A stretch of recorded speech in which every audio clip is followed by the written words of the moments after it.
In the first one we'll go over, I've got ace queen suited, under the gun +2, under the gun opens to 15. Against early position raises, I almost always flat with this hand. That's what I do here. The cutoff calls, the big blind calls, we go 4 ways to the flop. It's ace king 7 with 2 diamonds. We've got top pair, top kicker. The big blind and under the gun both check. I bet 35 to extract value from worse aces and to charge draws. Cutoff folds, the action's on the big blind. He raises to 80. It's barely more than a min raise. Under the gun folds. I'm not sure what to make of the bet that I'm facing. The big blind should never have aces, kings, or ace kings since he didn't 3-bet pre-flop. The best hand that he could have is a set of 7s. He could have ace 7 or potentially king 7 suited. Other than that, I'm going to be ahead. I'm getting a great price. I call for 45 more. We're heads up. The turn is a jack. The big blind slows down and checks. Still don't know if I have the best hand or not. I check back. The river is another jack. The big blind checks again. I don't believe that I'm up against anything too strong anymore. Surely, the opponent would have bet a full house, straight, or trip jacks if he had something like queen jack or jack 10. I'll almost always have the best hand given the action so far, or I'll be chopping at worst. I have 2 options. I can either bet big, try and get something like ace 10 to fold, or I can bet tiny to get a hand like king 7 that's been counterfeited, or maybe something else weak to call. I go with option number 2, I toss out 50, and a few moments later, we hear something great. Got counterfeited. We're not out of the woods yet because the player could still have ace 7. Several seconds later, the big blind reluctantly puts in calling chips. I turn over the ace queen, still expecting that we might be splitting the pot, but that's not what happens. King 7?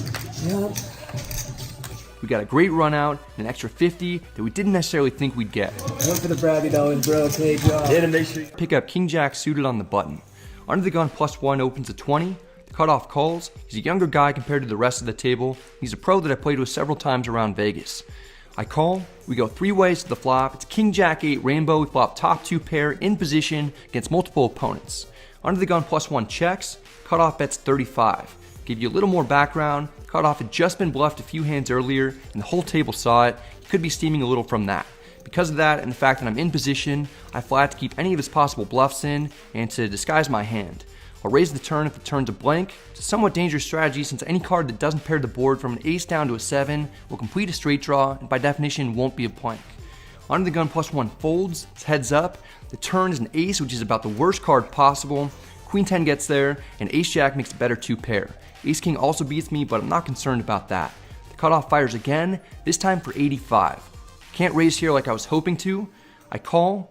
The river is a 9. This card doesn't change much. Queen 10 already made a straight. There aren't really any other combinations that I'm worried about that would have improved to beat me. The cutoff reaches into a stack and fires for 310.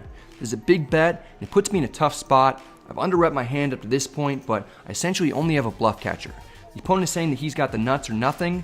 Queen 10 got there, but Queen 9, 10-9, and 9-7 all miss. Ace Queen and Ace 10 make top pair, but I don't think he'd bomb river for value with those hands. Could also be losing to a set of 8s. All other hands that are beating me seem unlikely given the way that it was played. If this were an older player at snap fold, this guy seems like the one person here could be capable of bluffing big in this spot, especially since I played it so passively on the flop. Folding is no fun for the vlog. We like to see what we're up against. I call, and guess what?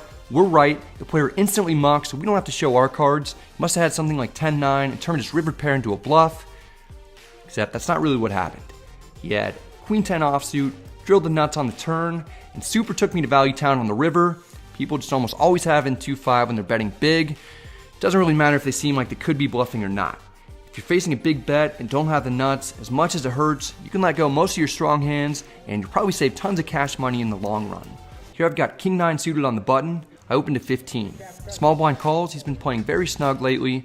Big blind calls, who's fairly new to the table, but he hasn't shied away from action so far.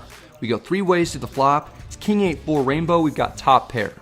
Checks to me, it's actually an okay spot to check back. You can bet your stronger kings like ace king, king queen, and maybe even king jack, while checking king 10 and king 9. I go for it though, betting 25. Small blind and big blind both call. I don't like getting called in 2 spots in my hand on a board this dry. The turn is the deuce of diamonds, the opponent's check, I check back for pot control. The river is the 3 of spades, small blind checks, big blind bets 55. There aren't many hands that I'm beating that would have bet for value, but I didn't check back turn to fold to a reasonable sized bet on the river, especially from someone who I consider an action player. I call the 55, small blind folds, which I'm happy about. Big blind turns over king 7 offsuit, is one of the very few holdings containing a king that gives me the winner. It's not a huge pot, still it's a step in the right direction. We're only down 200 now. We run it back with the ace-jack of diamonds on the button. The hijack limps in, cutoff who owned my soul earlier in the king-jack hand, raises to 25. I call, the small blind calls, and the hijack calls. We go 4 ways to the flop. It's queen 10-3 rainbow, we have a gut shot, 1 over, and a backdoor flush draw. The opponent's check to me, take a stab at it betting 55. The small blind and the hijack fold, my nemesis and the cutoff calls. I don't think he's going to have anything too strong since he was the pre-flop aggressor and he checked with only me to act behind him. Probably never slow play a strong hand like queens or tens on a board like this with 3 other opponents. Perhaps he has something like ace-king, maybe ace-jack himself. The turn is an 8 giving me a double gutter, a 9 will give me the straight as well, cutoff checks. I was planning to shut down if I didn't improve, but I picked up more outs if I am behind. I still think that one of the most likely hands that I'm up against is ace-king, that I'll probably fold to a second barrel, so I fire for 115. The value hands that I play this way would potentially be hands like jack-9 suited for a straight, sets of 10s or 3s, queen 10 or ace-queen offsuit, or king-queen. Cutoff does call. This is scary. Nothing I've done against him has worked out so far. The river is an ace. We improved to top pair. Cutoff checks. We have plenty of showdown value, so we don't need to bet as a bluff anymore. I check back, hoping that we're not up against ace-king, but something worse. The cutoff flips over queen 9, flop top pair, and turn to gutter to go with it. That's not good enough. A river pair is best. We get a little help from the deck to win a nice pot, and all of a sudden, we're back to winning on the session. Nah, nah, nah, nah, nah, nah, nah. Nah, nah, nah, nah, nah, nah. We're getting jiggities with it. We're in the big blind. The button limps in for 5. I raise to 25. The button calls for 20 more. We're heads up. Something interesting about this player is that he's been bluffing at an extremely high frequency. He's gotten some through, but he's been caught several times as well. You can see in this shot that his buddy's standing behind him. He'll likely be more inclined to bluff in order to take down a pot while his friend is sweating. The flop is queen 8-5 with 2 spades. It's not ideal, but it isn't too bad. I check to someone who's been proven to be way too aggressive so far. He almost immediately goes to his chips to bet 25. Not going to let this go. I call. The turn is the 7 of hearts. There are all kinds of draws out there. I check. The player immediately goes to his chips again to bet 50. I really don't know if I'm ahead or behind necessarily, but I'm never folding to this guy. I call. The river is a 9. Any 6 makes a straight. Jack 10 also gets there, but I have blockers to that hand. I check again. A little bit more time passes on this street while the opponent considers what to do. But oh yeah, he fires a 3rd bullet for 100. Even with a bad run out, like I said earlier, I was never planning on folding to this particular dude. I call. He doesn't show his cards and tosses them right into the muck. Who knows what he had? Paying attention to this player's tendencies throughout the game pays off. Turns out, at least against this guy, there is a right way to play jiggities.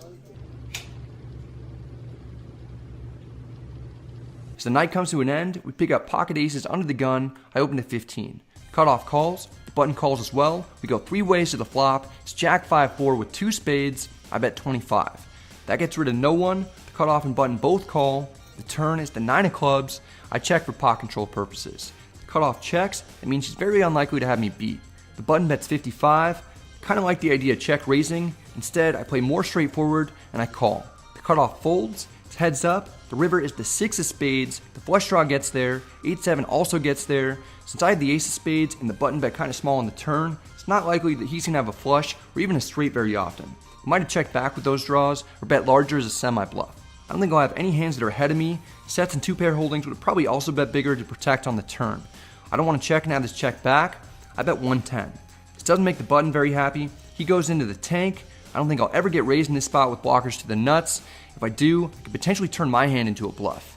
No need to play fantasy poker. The button folds. He's a guy I like that I played with for years, so I show him that he made the correct laydown. We win one last pot before calling it a night and racking up.